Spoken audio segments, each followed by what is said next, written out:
Okay, let me tell you how ironic it is that I've recorded this audio several times, changing it, altering it, thinking, this is not cohesive enough, does it make sense, is it good enough? And I wanted this video to be about letting go of the weight of perfectionism and looking at my practice as already being perfect. And here I am, still stuck in re recording and kind of making myself struggle through something that I really wanted to enjoy. So let me be aware of it. I need to take a moment and tell myself that it's okay to feel like this. But I need to start somewhere and remind myself why I believe that practice is perfect. Okay.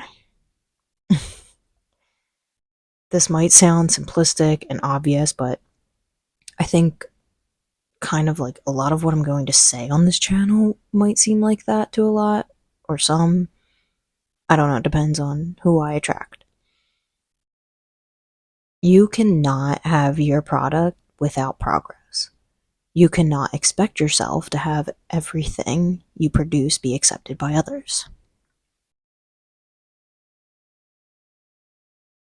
Practice is perfect in the sense that you would not have your final product without the practice, without the process. And seeing that contrast and seeing that beginning step compared to what you have in the present or your final product is beauty on its own to me. It's perfection on its own, really. Just that existence of it. When I was young, I loved creating. Drawing, making up stories, decorating my dollhouse, crafting jewelry, whatever. Just similar to how I am now. Where I see something shiny, I want to go check it out. And also similar to how I am now still, I was impatient. My brain moved on to the next shiny thing fast, and I would quickly lose interest in whatever project I had started. Unless I could move fast enough through it and have that strong interest that allowed me to get it finished. And noticing now, being aware that I do and that I did have ADHD.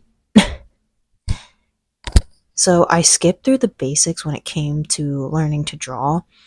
Instead, I would intensely stare at reference images, erase what I drew extensively until I got the exact picture I had in my head.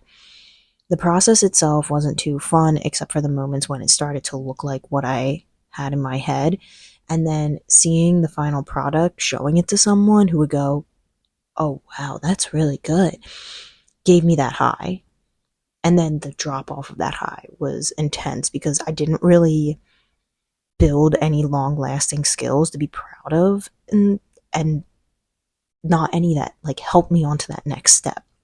And because I made that process so intense and that feeling so stressful, I didn't want to touch a pencil and paper for a month or so. So I wasn't ever really consistent, which is what I'm trying to be now. As I proceed to dropping this perfectionist weight, I'm also trying to forgive myself, though, as I was. I forgive myself for not enjoying that process and not being consistent, and for not letting myself learn and have fun with it. It would be amazing to I should go back and find my sketches from when I was a kid and look at them compared to what I'm doing now, just to see the progress. It's that alone is amazing. And then to look at January to April, just a couple months or just a couple weeks, is still also beautiful to look at. It's really impressive to see. It doesn't even matter yes, the jump, to see the jump. The amount of the jump is cool, but just to see that process and the progress is what I'm trying to say. Just to see that progress alone is fascinating.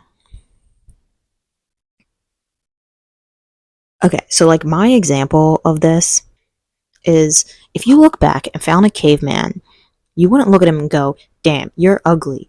Actually, well, you might say that. But you wouldn't look at him because you wouldn't like kill him because okay, well you might have to kill him actually. If you were like face to face with a caveman, he might be violent and he might try to kill you. Okay, this is a terrible example. Okay, there's a caveman. You're observing him from a safe distance. He's discovering that when he pushes a rock against a stone wall or a stone, he he can make a mark and he makes a line. And this is his process. And you watch him learn and you realize that his existence alone is beautiful and you know that people today have stemmed from him. He is important because he was the beginning or a part of the beginning. Even though he's like way back, like far back in time, his existence is valid. If you can say that about a caveman or anybody else from the past who has like paved this way for us now, why can't you say that about yourself? Merge the timelines or look at them all together and be the person that your future self will thank and be grateful for.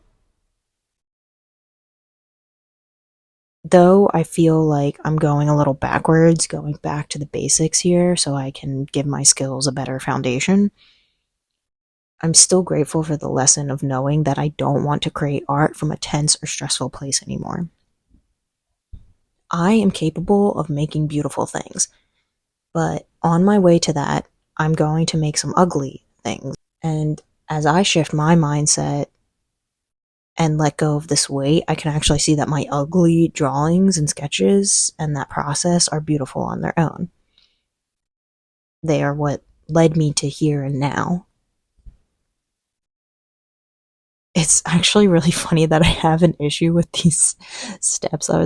As I was writing this up, as I was talking about it, and realizing that when I was in architecture school and looking at everyone's projects and including my own, the beginning process sketches, the birth of the idea, that was so fascinating to me. They were actually my favorite part. It was that raw idea without constraint, just existing, not perfected, not added or influenced yet. And to have that be a part of the story and see it in contrast with the final product, that was impressive. Just recently, actually, I went to sit at some critiques at my school, my old school, for second year students.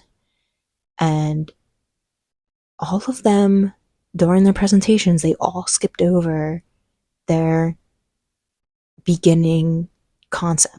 Like, what was their concept that was their driving force? And they skipped over their little sketches that they had done initially. And I could see that my professor had made them put them up because they were up on their with their boards, and it was just so cool to see their beginning sketches next to their final product. And yet none of them talked about it. None of them pointed to them. They were just there. And they just disregarded the birth of their idea. And I said to all of them, you need to please talk about your beautiful sketches because not only are they beautiful, but they are a crucial part to your story. And what you're trying to do is tell a story. Now, also, ironically, I need to tell myself that. I want to show the beginning and not be afraid to show it. And also, I need content, damn it, and this is what you're going to get because you can't expect me to constantly be delivering beautiful things that I put 100% into while I'm working a full-time job. Okay? I'm mostly telling myself that right now, not even anybody watching, but I'm telling myself most of all of this. Don't put such a burden on yourself here. And for all I know, others might really like these messy sketches, just like how I really love those students' messy sketches.